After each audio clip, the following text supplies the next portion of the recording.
Buenos días, queridos amigos y amigas. El día de hoy continuamos con el libro de Jacobo o de Santiago. Continuamos avanzando sobre el capítulo cuarto del libro de Santiago.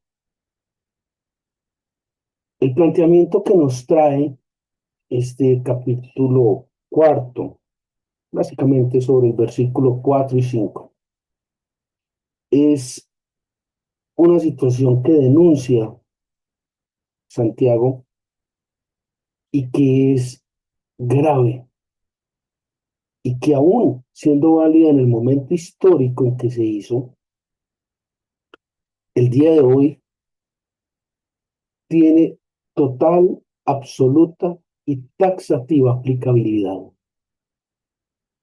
Es un planteamiento bastante fuerte que nos hace Santiago el día de hoy.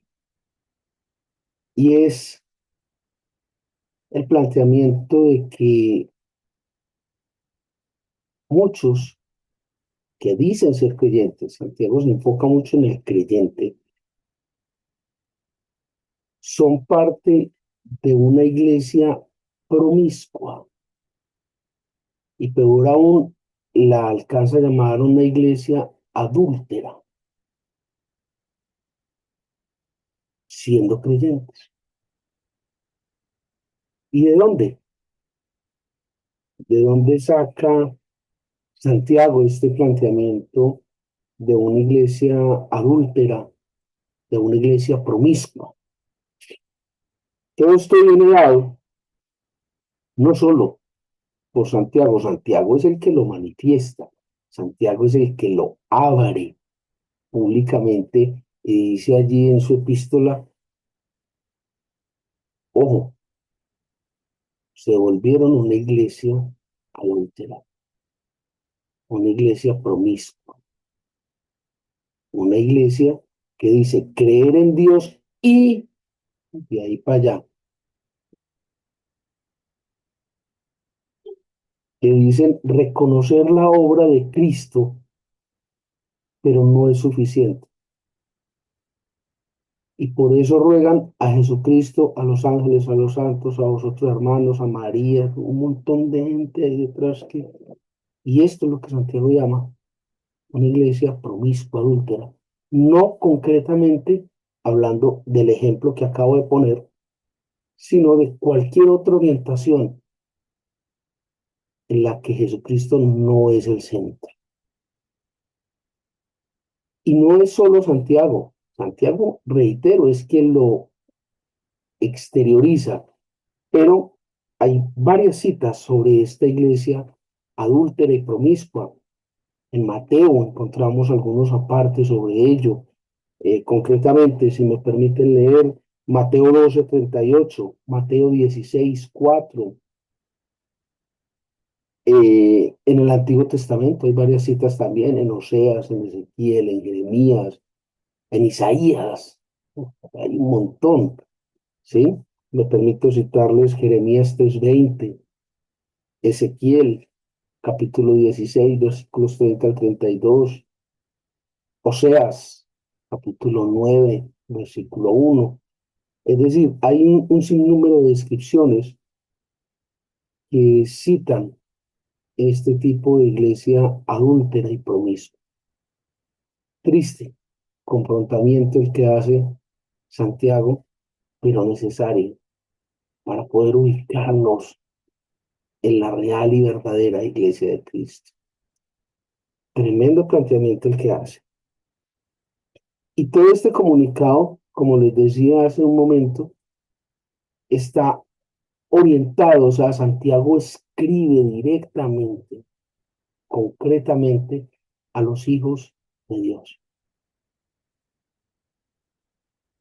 a los que dicen ser hijos de Dios, a los que creen en Dios. Así que exclusivamente la epístola es orientada a ello. Y cuando habla de todos los que somos hijos de Dios, Santiago retoma una pregunta que ya en los versículos pasados habíamos evaluado, que Santiago había cuestionado muy seriamente, y es, ¿cuál es la motivación? ¿Cuál es la intención? ¿Qué es lo que lo mueve a buscar las cosas de Dios? ¿Qué es lo que lo lleva a seguir a Cristo? ¿Qué es? ¿Cuál es la motivación? Y entonces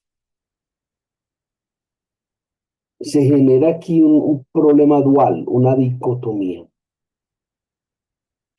O yo creo y sigo a Dios para seguir hacer la voluntad de Dios, o creo y sigo a Dios para hacer la justicia sobre el hombre en el nombre de Dios.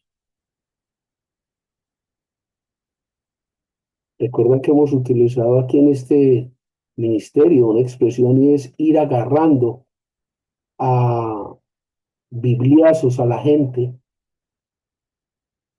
ir haciéndole juicios a la gente, ir cuestionando sistemáticamente a la gente. Entonces, ¿cuál es la motivación que nos lleva a creer, a conocer, a ajustarnos a Dios? O seguir la voluntad de Dios y ajustarnos a los lineamientos de Dios en entrega a Dios, o utilizar la fe para la justicia del hombre, para exaltar mi nombre, haciéndolo en el nombre de Dios.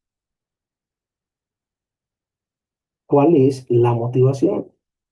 Y Santiago llama la atención muy fuertemente en este aspecto. Y el problema surge porque la Biblia establece que quienes optan por hacer justicia de hombre en nombre de Dios se convierten abiertamente en elementos antagónicos de Dios. Se convierten en adversarios de Dios. Y esto es grave, esto es delicado. Hay varias citas que establecen este elemento. La que estamos estudiando es una de ellas, Santiago 4:4. Establece claramente. Mateo 6:24. 1 Juan 2:15. Son citas que ratifican esta adversidad con Dios, esta contrariedad hacia Dios. Y que hay que dejar en claro dos cosas. La primera es que Dios ama su creación. ¿Cuál es su creación? El mundo. Dios ama el mundo. No faltará quien pregunte, pero la Biblia dice otra cosa. No, no, no. La Biblia no dice otra cosa. Le invito a que lea Juan 3:16. De tal manera amó Dios al mundo, que envía a su Hijo unigénito, para que todo aquel que en él crea no se pierda, mas tenga vida eterna. Entonces, venga, Dios sí amó al mundo. De hecho, cuando usted lee Génesis 1, cada día de creación que pasa, Dios dice, y vio Dios que era bueno en gran medida. Entonces, venga, Dios ama su creación. Lo que Dios no ama, lo que Dios rechaza, es las prácticas del mundo. ¿Ves la diferencia? Lo que Dios no acepta son las prácticas del mundo, las cosas mundanas, son las prácticas del mundo, no es el mundo lo que Dios rechaza. Y ojo con eso, ojo con eso. Entonces, ¿qué es lo que pasa? Cuando el hombre se extravía, cuando el hombre empieza a generar estas prácticas del mundo que son contrarias a Dios, que son diferentes de Dios, que son adversas a Dios, Dios, precisamente allí lo que citábamos Juan 3:16, Dios reconcilia al mundo con él y lo hace a través de la obra de Jesucristo, ¿sí? Claramente está allí en Romanos 5:10. En Romanos 5:10 se establece este proceso de cómo Dios reconcilia ese mundo caído con él a través, reitero, de la obra de Jesucristo. No hay otra manera. Cuando esto ocurre y nosotros aceptamos ese pacto, esa, esa promoción, ese regalo inmerecido de Dios hacia el mundo de reconciliarnos con él. Pero seguimos inmersos en muchas de las cosas del mundo, nos volvemos adúlteros de la iglesia. Nos volvemos una iglesia adúltera, una iglesia infiel. ¿Infiel a qué? A ese pacto que aceptamos. En otras palabras, nos hemos distanciado, nos hemos separado de Dios. Dios nos propone un arreglo para podernos vincular nuevamente con Él. Nosotros aceptamos ese arreglo. Nos constituimos hijos de Dios. Pero seguimos inmersos en muchas creencias, en muchas prácticas de ese mundo del que Dios nos rescató. Y es ahí cuando nos volvemos promiscuos y adúlteros de la fe. ¿Se da cuenta? Y el planteamiento de una adversidad, de una enemistad con Dios, como lo plantea allí Santiago 4:4, el hecho de estar en contraposición a las cosas de Dios necesariamente implica un distanciamiento, implica una separación.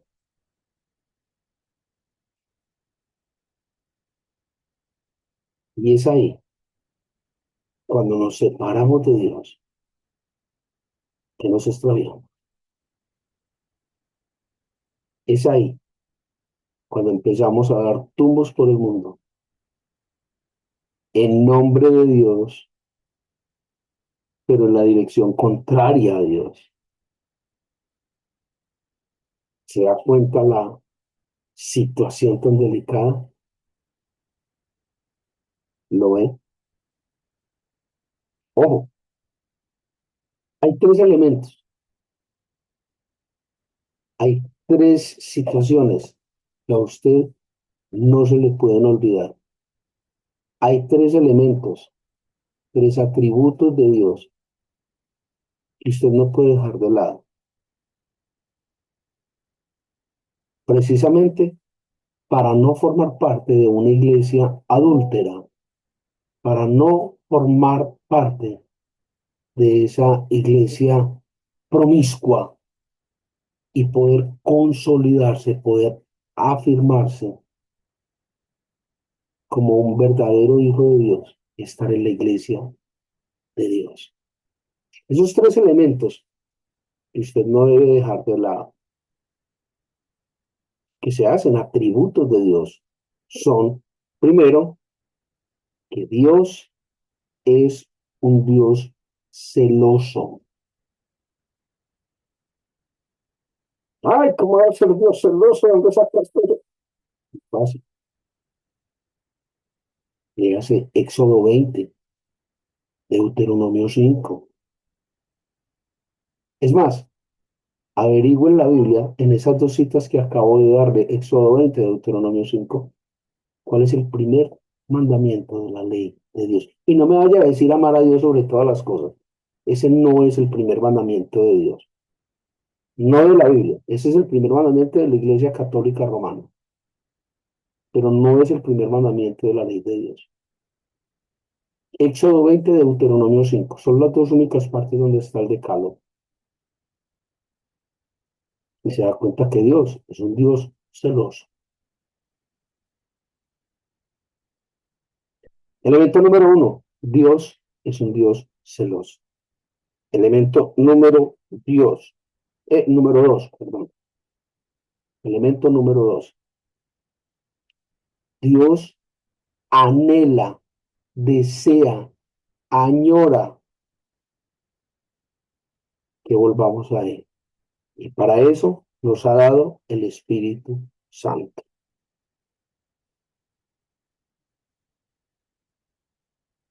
Segundo atributo, Dios es amoroso y anhela, desea que volvamos a Él. Para eso nos dio el Espíritu Santo. Recuerde lo que dice allí la epístola Paulina, que el Espíritu Santo intercede por nosotros con gemidos indecibles. Intercede por nosotros. ¿Ante quién? Ante Dios.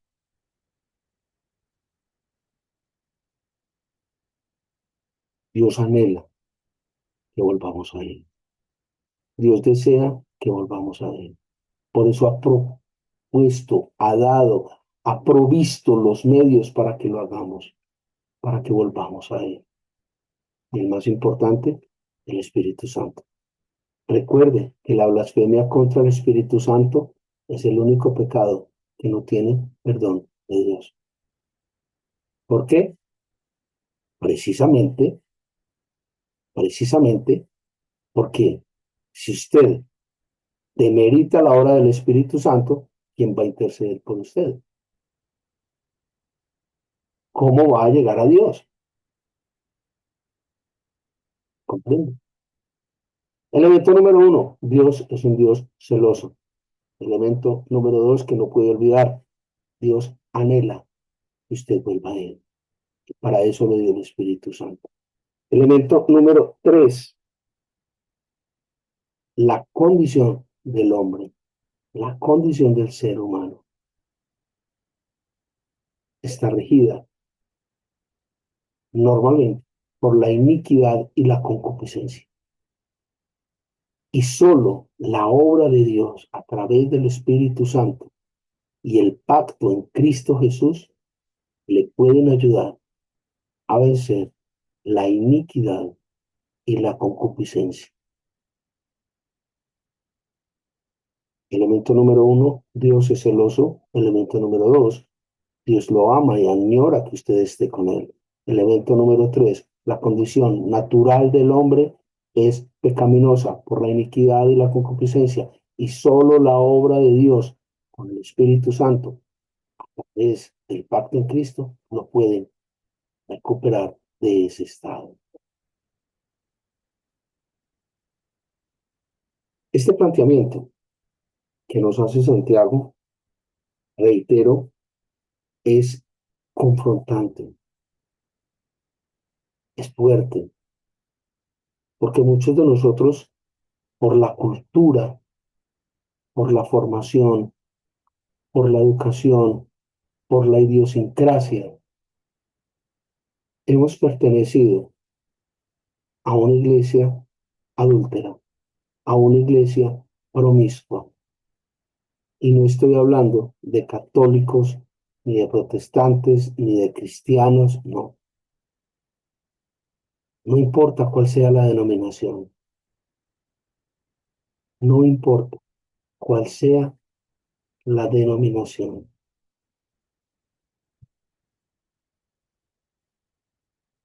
Por eso Santiago nos invita a revisarnos, confrontarnos con su palabra, no la de Santiago, la de la Biblia, la palabra de Dios, y a revisar, a ver si hemos sido fieles a ese compromiso que hemos hecho con Dios. O si por el contrario, seguimos enredados, seguimos confrontados de estar en una iglesia adúltera y promiscua. Esa respuesta, esa pregunta, esa revisión, nadie puede hacerla por nosotros. Absolutamente nadie puede hacerla por nosotros.